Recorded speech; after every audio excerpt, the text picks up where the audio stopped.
Hi, my name is Rickard, and in this short video, I'm going to show you how to remove a background in Photoshop.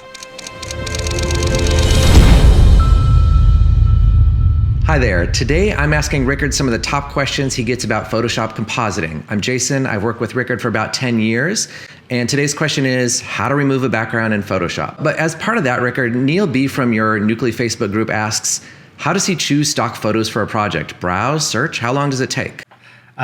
So there's three primary sites that I use for free photos.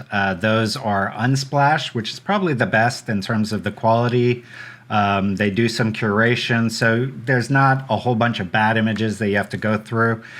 The second one is Pexels, and then the third one is rawpixel.com. So those are the three sites that I use. If I'm doing a paid project for a client, I'll use Shutterstock or Adobe stock, but those are paid for sites. So if you're going to use those stock images, you do have to pay for them. Can I just download like anything off the internet whenever I want to? No, avoid that at all costs. You want to go to a site where the images do have a Creative Commons license, so you're not using something that belongs to someone else. Then when you're getting into either posting it on social media, you could run into copyright issues, spend a whole lot of time in Photoshop on something that you ultimately can't use. I would avoid that.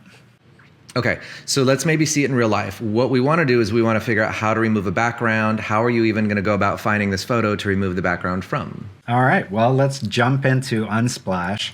So if I'm looking for a photo of a person, because I want to remove a background, we can just do this people.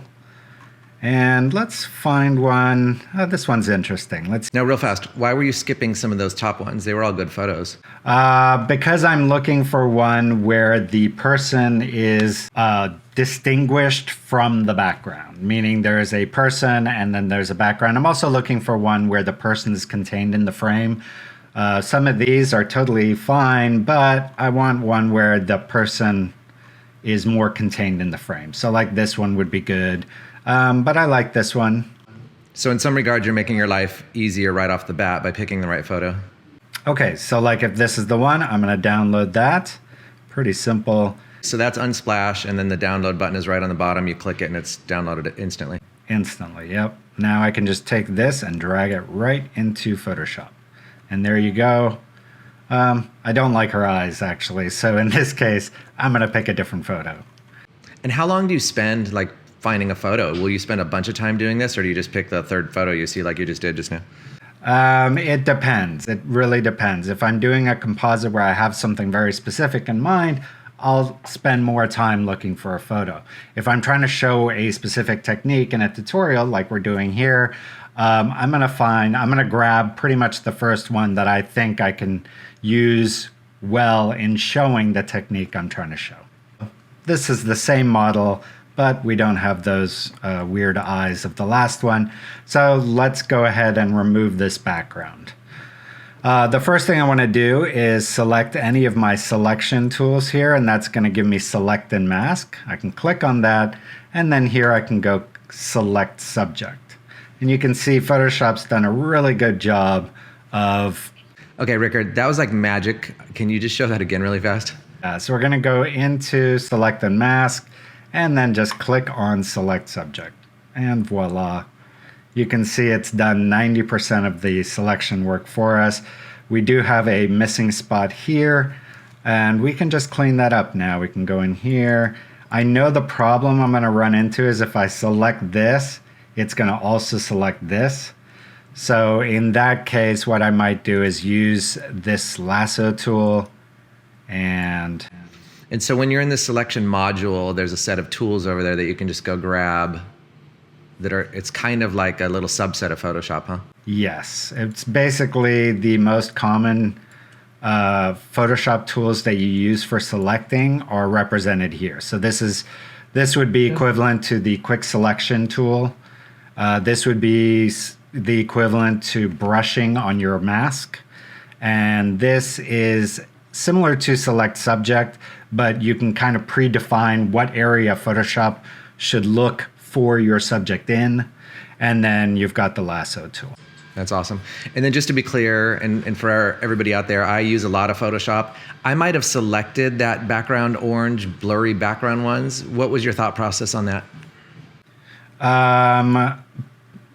Because I'm trying to separate her from the background, I only want the one that she's sitting on, not the ones that are behind her. Okay, cool. So here I'm just going to clean up anything that the selection didn't do by itself. How do you determine on that little tool that you're using right there, the lasso, whether you're adding or subtracting from the selection? The default behavior is that it's adding. If you hold down Shift, then it's going to subtract. Cool. Oh, sorry, not Shift, Option. Option. And on PC, Alt, right? Correct, yeah.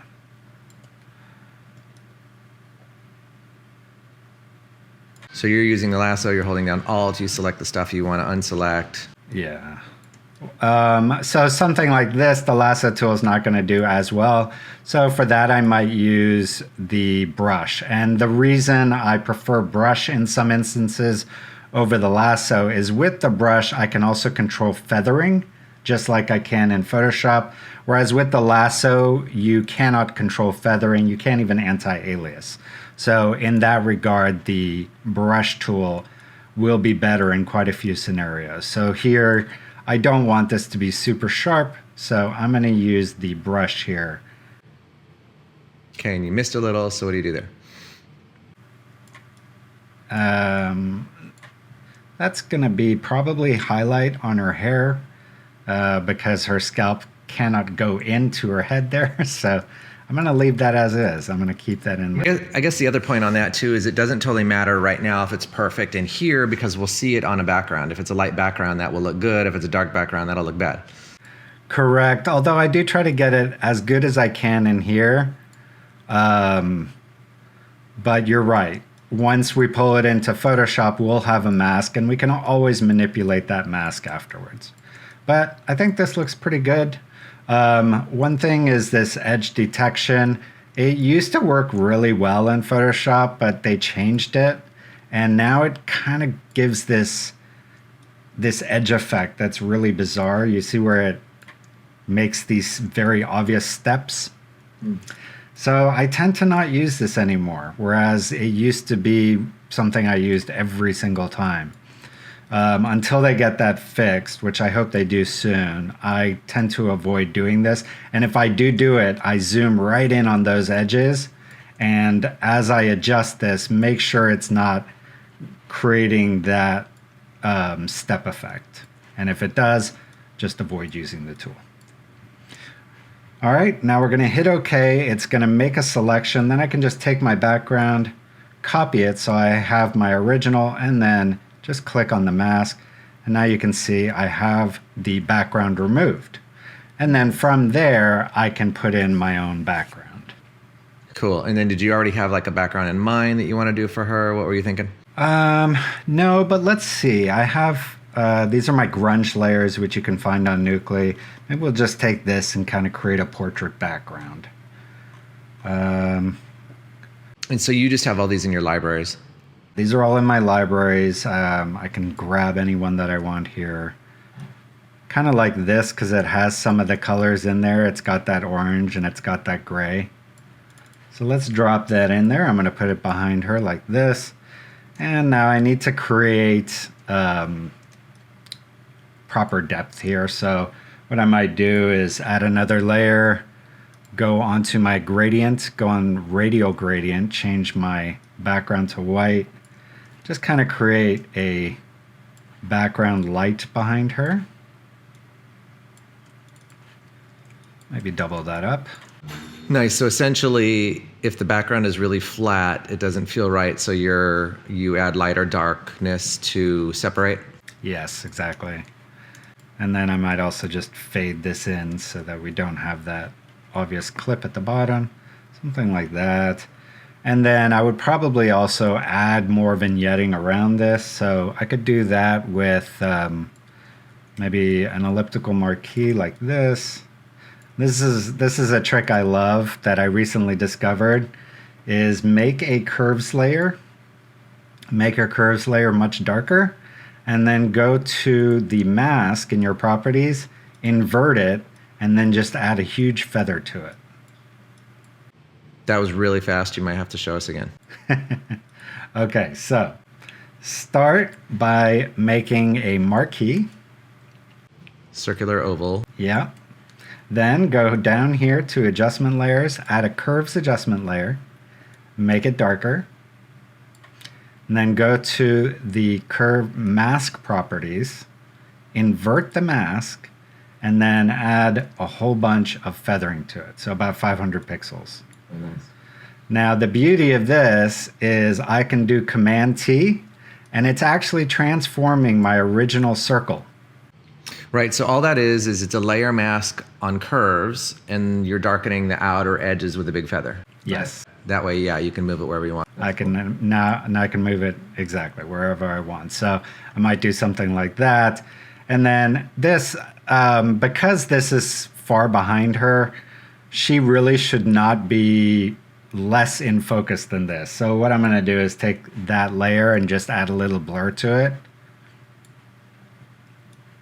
Meaning the background has to be blurred. Yeah, because this, you can tell just by kind of how harsh the focus is on her, that this was taken with a lens that had shallow depth of field. So that background should be more blurred. So maybe something like this. Yeah, that makes more sense.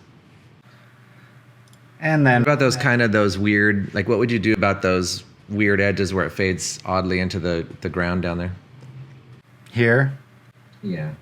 I don't really mind that. I might make it sharper, and I can just do that with my mask here. Maybe I can see like maybe right around there looks a little better. More like a background. So what you did is you transformed the mask on the layer. I just made that original gradient sharper. I could have also just filled this with white and just done a new one. Right. Right. Okay. So there you have it. The last thing I would do to kind of make all this feel all like it belongs together would be add a curve. And then in the curve, I would use one of my color grading presets, which you can also get on Nucly. But I have a whole bunch of these, and they immediately give the image a very distinct look. And because the shadows and highlights between the background and the foreground now have the same coloring, everything feels like it belongs more together. So I could take any one of these. Some of these are really strong, some are not so strong. So you can kind of go through. That one looks pretty nice. This one's blue shadows.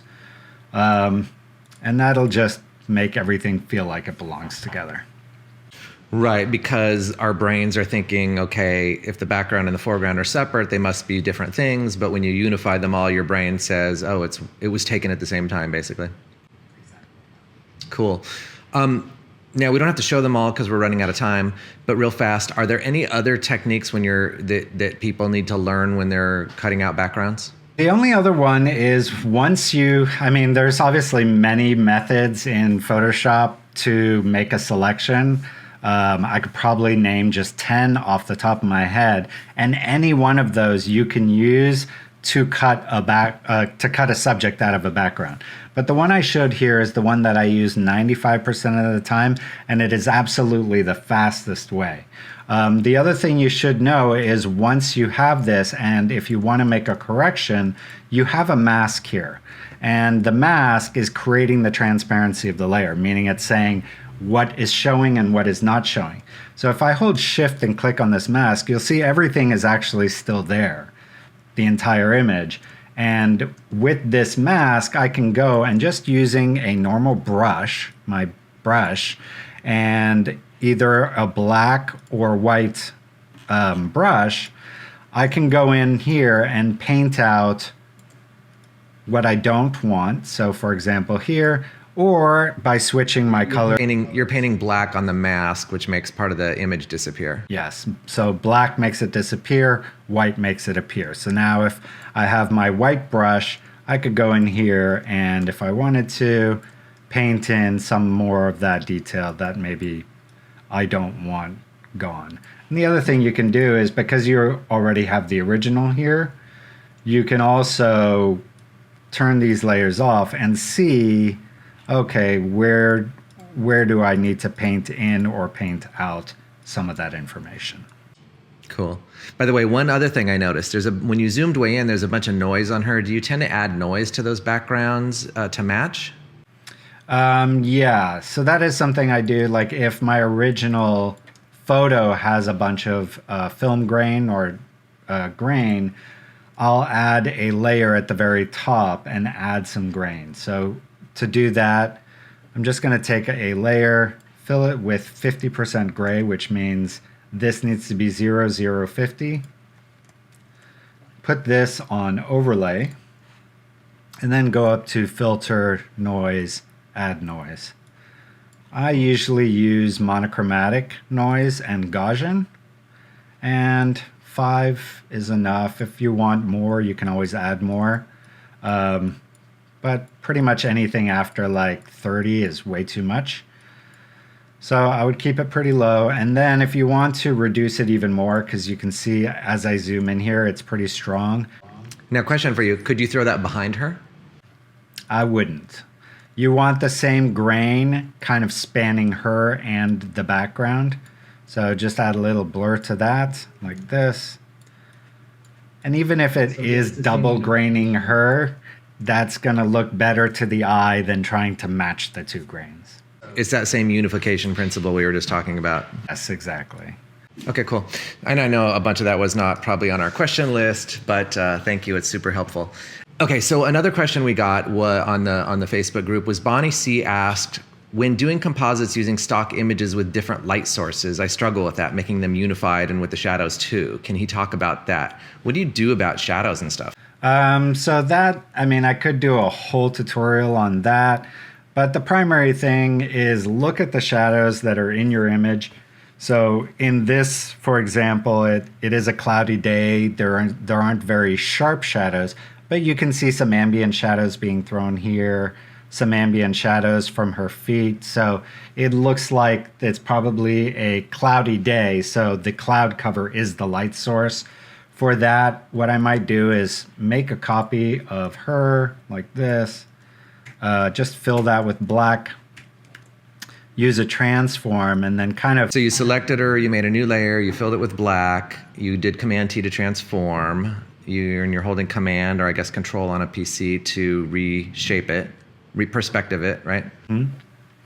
And I'm going to put that, like, let's say if I wanted the shadow to be thrown kind of this way. And that's just plain old black in there? Yeah, that's just black. Because we have this color grade, it's making it look a little blue. But something like this. Right. So you want to make sure it's underneath the color grade, so that again feels like part of the image. Maybe add some Gaussian blur to it. Take down the opacity. Nice.